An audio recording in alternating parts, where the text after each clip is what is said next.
Death Wish is a remake of a movie that was from 1974. This one stars Bruce Willis and was directed by Eli Roth.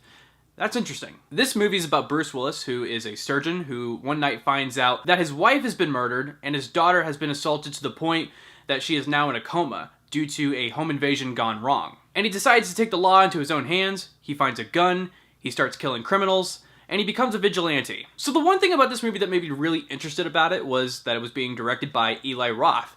And Eli Roth doesn't really do action movies like this. He usually does horror. Usually when you start out as a director, you start out in horror because it's that genre of film that has the lowest budget. Horror movies are really easy to make. James Cameron made Piranha 2, Sam Raimi made The Evil Dead, Eli Roth did Cabin Fever, and after that point, he still did horror films. So it's taken him this long to finally do a film that isn't horror, and I really appreciate that. Honestly, this film is fine. This film is actually really cool for what it is, and I enjoyed it. I enjoyed my time at the movie theater. I got what I paid for it. It's just, I don't know. It wasn't really, it didn't go beyond my expectations. It met my expectations, but it was just that, really. For example, Bruce Willis in this film. It's Bruce Willis. He's not really doing anything different, he's just being Bruce Willis. That is one of the negatives about this film, is I didn't really feel like Bruce Willis was heightened in this film. I felt like he was just playing Bruce Willis again, like he has been for the past 5 years. He's not really giving it his all. I didn't feel like his performance reached the emotions that I wanted it to reach. I wanted to see more of him angry and sad because, you know, his wife has been murdered and his daughter, he has no idea if she's gonna wake up. And you just kind of see him in this film where he's like, oh yeah, this is terrible, Doc. Yeah, I can't go home and sleep in the same bed anymore. His performance is so mellow in this. I wanted to see more, and I feel like I didn't. However, one of the redeeming qualities of this is, you know, he's Bruce Willis. And seeing him kill criminals is definitely the highlight of this. It's really hard to not like Bruce Willis finding a gun and killing criminals in this movie because, you know, Bruce Willis. Like, that's awesome. So at least I got that portion of that content in this film. But let's talk about the other portion, which involves the social commentary. I'm a little iffy on social commentary in films because when I go to the movies, I go to the movies to escape. And, you know, obviously with this film coming out a couple weeks after a huge incident in Florida, you know, this film is going to raise eyebrows. But I try to push those real life events aside because obviously the directors didn't know that these, you know, tragedies were going to occur. I shouldn't even be really talking about this because this is we're talking about a movie here. We're not talking about the real world. We're talking about just, you know, a movie with Bruce Willis, and I shouldn't be talking about all this stuff that's occurring in our world right now. So I'm going to refrain from talking about that. However, what this film does is, it does talk about that stuff. It talks about gun violence and things of that nature, and I just didn't feel like it was needed in this film. It actually doesn't really serve a point, really. It's just there. I feel as though this could have just easily been a revenge film.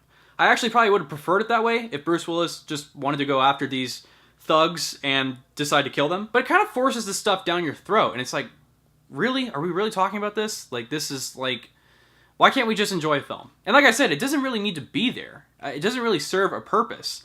I was more invested in Bruce Willis trying to find these thugs than I was of like this social commentary that was going on with like these radio podcasts that were being showcased in the film. It's just like those things didn't need to be there whatsoever. I was way focused more on Bruce Willis's story, and I felt like this was just all B-roll. This was all just coverage. This was not even coverage. It was just static, really.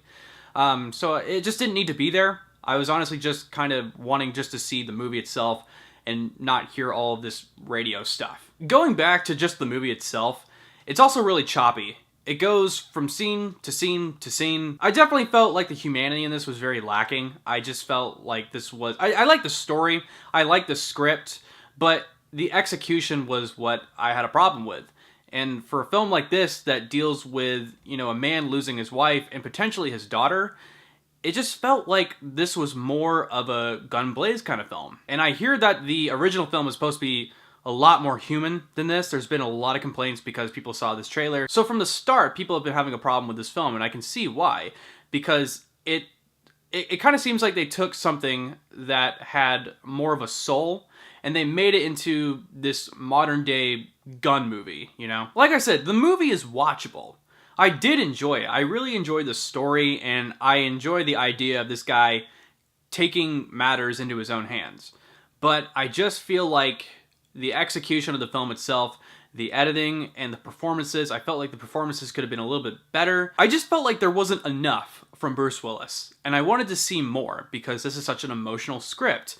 And I just didn't get that from this. He's just being Bruce Willis, which isn't a bad thing. I do like Bruce Willis. I'm just tired of seeing performances like, yeah, I know.